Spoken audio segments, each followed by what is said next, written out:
Ang sound o ang microphone setup ay isa sa pinakamahalagang component ng pagmo-motovlog. So kung naka DJI Osmo Action 4 ka, Osmo Action 5 o Pocket 3 at gusto mong ma-improve yung sound ng audio mo, panoorin mo to. Stay tuned.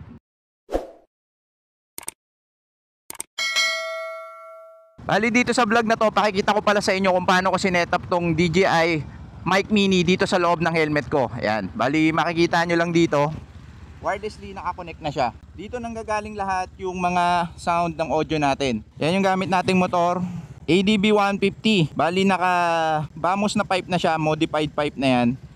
Yan. Ito yung gamit nating mic, gamit nating camera, DJI Osmo Action 4. Yan, babalik ko na siya ulit dito. Bali naka-magnet lang siya sa loob. Papakita ko rin sa inyo kung paano ko siya dinikit. Pwede ko rin siya ilipat-lipat sa kung ano-anong helmet. Tetestingin natin ngayon kung ano ba yung magiging sound ngayon ng vlog natin gamit tong motor natin na ADB 150.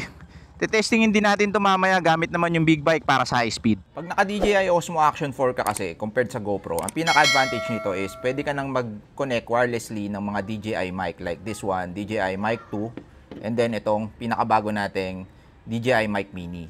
Ang pinaka main purpose natin dito is to eliminate yung mga nakakabit na wires and also maging waterproof tong setup natin sa pagmumotovlog. So bakit kailangan ko pang bumili nitong DJI Mic Mini? Samantalang meron naman akong Mic 2. Ayan, pakita ko sa inyo. Ganito kasi yan. Etong Mic Mini kasi, saktong-sakto siya dito sa loob ng helmet ko. So mapapansin nyo yung helmet ko, nilagay ko lang dyan yung DJI na magnet, yung kasama ng Mic Mini. Marami nang nakakabit na gadget dyan, like itong speaker, and then itong mic ng Cardo. So yung mic ng Cardo, saktong-sakto lang yan sa loob ng helmet. Medyo masikip kasi itong gantong klaseng helmet. Kung ang ilalagay mo dito is yung DJI Mic 2, medyo malaki siya kumpara dito sa Mic Mini. So ayan, papakita ko sa inyo kung ano yung itsura ng Mic 2. Ayan. Ayan. Nakakabit lang siya via magnet. Kung mapapansin nyo, malaki siya. So sa mga dati kong vlog, hindi ko talaga siya nilalagay sa helmet. Para nilalagay ko lang siya sa mga kwelyo ko ng jacket ko. Hindi ako makapag-motovlog ng umuulan kasi mababasa nga itong mic pag nakalagay lang siya sa jacket. Or pag nilagay ko naman siya sa loob ng helmet, medyo malaki siya. Ayan, lumalaylay. Medyo mabigat kasi. So, itong DJI Mic Mini, saktong-sakto siya sa loob ng helmet. Pwede mo siyang ilagay na pag ganyan, pero ako, ang nilalagay ko, ibinabaliktad ko siya na pag ganito para hindi nakakakiliti itong furry na windscreen. Bali ganyan yung magiging setup ko, tapos lalagay ko lang yung camera dito. Ayan, wireless lang siya. Meron na akong pang motovlog na setup. Isa pang kinaganda nito, pwedeng ilipat-lipat ko na lang yung mga gadget ko from one helmet to another, like this one, Cardo.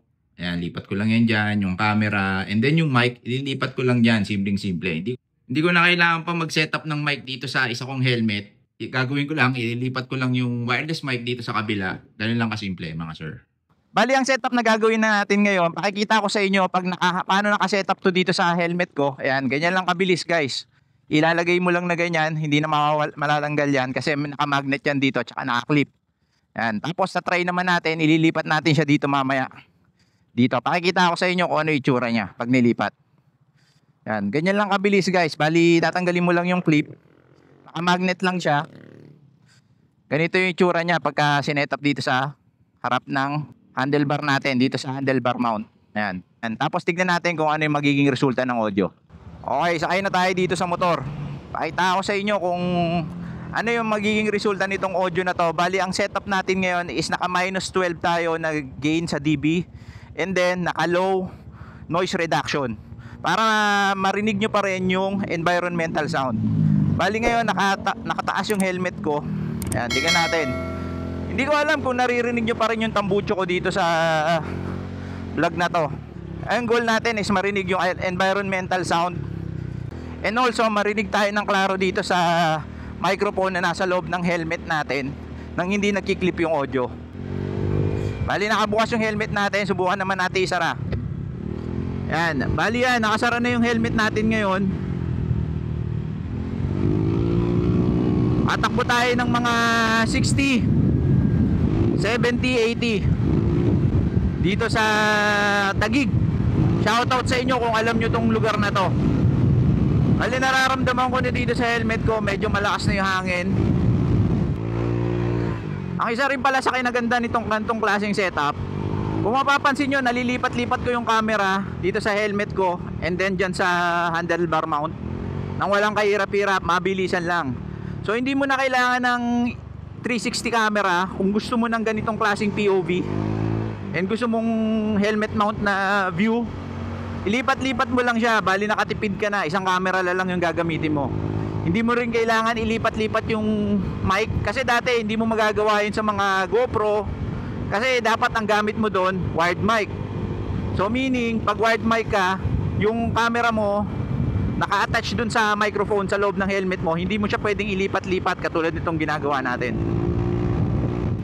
Papakita ko rin sa inyo ngayon kung gaano kabilis ilipat to sa helmet galing doon sa handlebar mount. Okay yan, tigil muna tayo dito na mabilis. Kunyari nagbablog tayo ng malupit. Yan. Lipat natin siya sa helmet. Kung mapapansin nyo, kita naman siya, nasa helmet na siya ngayon. Ganyan yung itsura niya. Okay. Helmet POV naman tayo ngayon. Naka-close yung visor ko. Isa rin to sa mga advantage ng DJI Mic Mini and Osmo Action camera setup na nakakapag wirelessly connect sila via Bluetooth. Yung microphone tsaka yung camera, hindi mo na kailangan ng mga wires. Dati kasi gumagamit pa ako ng mga wires, nakatatlong wires yata ako or nakatatlong wired microphone ako. Ang napapansin ko kasi doon sa mga ganon, papaikutin mo kasi sa yun sa helmet para maganda yung kalabasan ng setup ng wire. Mamaya subukan naman natin siya sa big bike natin. Tingnan natin kung ano yung magiging tunog niya sa mga high speed. And if maririnig nga ba yung tambucho ko doon. Kasi stock lang yun eh. Ang kinarganda rin pala nitong DJI Mic Mini, meron pala tong clipping control. So meaning hindi siya basta-basta magki-clip katulad ng mga ibang microphone. Tinesting ko siya sa minus 10 dB. Medyo hindi ko nagustuhan yung output niya. Although wala siyang clipping, pero medyo nababasag din yung tunog niya kapag malakas yung boses ko. Naka minus 12 dB lang tayo dito sa camera natin na setup. Low noise reduction para at least iwasan natin yung unnecessary sound like yung hangin, yung mga hindi magagandang tunog. So sa mga nagtatanong magkano nga ba tong gantong klaseng setup, mako-connect nyo lang yung DJI Mic Mini, DJI Mic 2 sa mga Osmo or DJI camera rin like DJI Osmo Action 4 and DJI Osmo Action 5. Sama mo na yung DJI Pocket 3. Usually itong DJI Osmo Action 4 nagre-range siya ng mga 15 to 18,000 na lang ngayon as of January 2025. Okay, papakita ko ulit sa inyo no kung gaano kabilis. Lilipat lang natin yung camera natin dito sa mount. Yan. Ganyan lang kabilis mga sir. Make sure lang na naka-clip siya. Yan. Easy lang, di ba?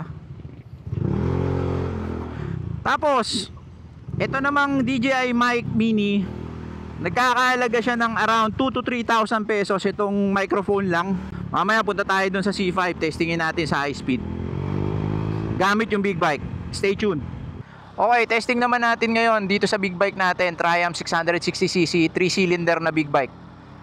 Bali yan, naka-stack na ano lang yan, tambucho. Stock lang mga sir. Tingnan natin kung anong tunog ng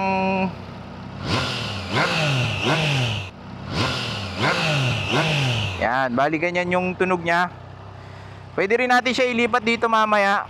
Pero sa ngayon, lagay muna natin siya sa helmet cam para malaman natin kung okay pa ba yung magiging tunog nito kapag sinetap natin dito ngayon sa big bike. Bali nakaangat pa yung helmet visor ko. Subukan natin siyang isara. Yan, sinara ko na helmet visor ko. Tingnan natin kung maririnig pa din yung ano natin, yung audio natin. Tsaka kung maririnig ba yung tambucho.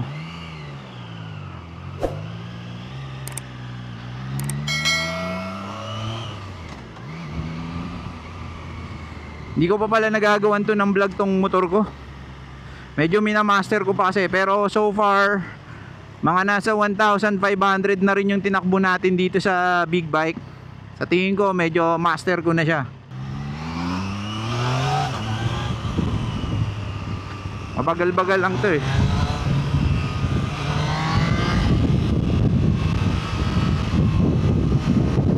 medyo nasa high speed na tayo. High speed sa 60. May mabagal lang tayo dito, nasa street lang kasi tayo eh. Okay, sana maganda pa rin yung kalabasan ng tunog nito. Napansin ko lang din pala no, kapag ka naka-gloves ka, kanina kasi sa scooter hindi ako naka-gloves.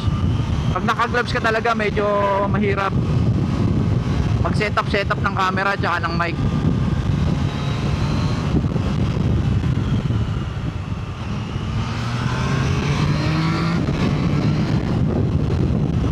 Ayan no,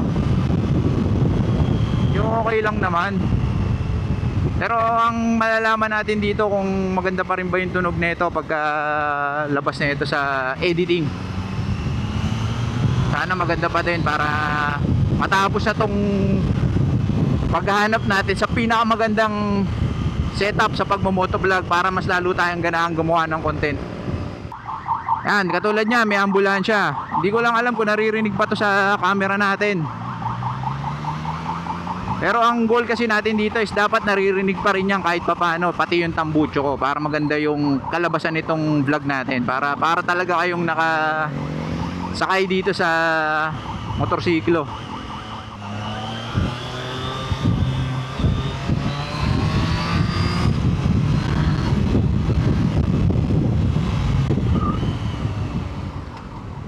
Dam natin yung ABS, pumapalo mga biglang preno. Medyo traffic tayong sasakyan.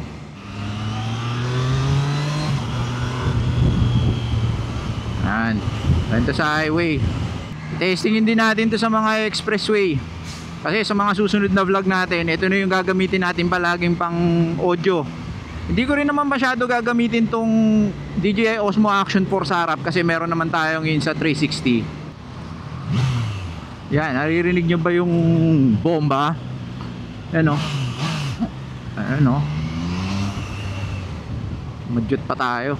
Okay, medyo sablay yung high speed motovlog natin dito ngayon sa big bike. Tignan natin kung makakahanap tayo ng spot na pwede tayong bumakbak ng konti. But for now, sa nakikita ako, pila-pila yung mga truck. Wala na to, malabo pa sa tubig kanal to. Okay, bali nilipat ko yung camera muna dito sa handlebar mount. Bali tatapusin na muna natin tong vlog na to dito. Sana meron kayong mga natutunan kung paano i-set up tong DJI Osmo Action 4 sa DJI Mic Mini na kasya dito sa loob ng helmet. So kung hindi pa kayo nakasubscribe, subscribe na kayo. Ano pang inaantay nyo mga sir? Like nyo na rin yung video kung nagustuhan nyo. And kung may mga tanong kayo, type nyo lang dito sa comment section below. Hanggang sa mga susunod na video,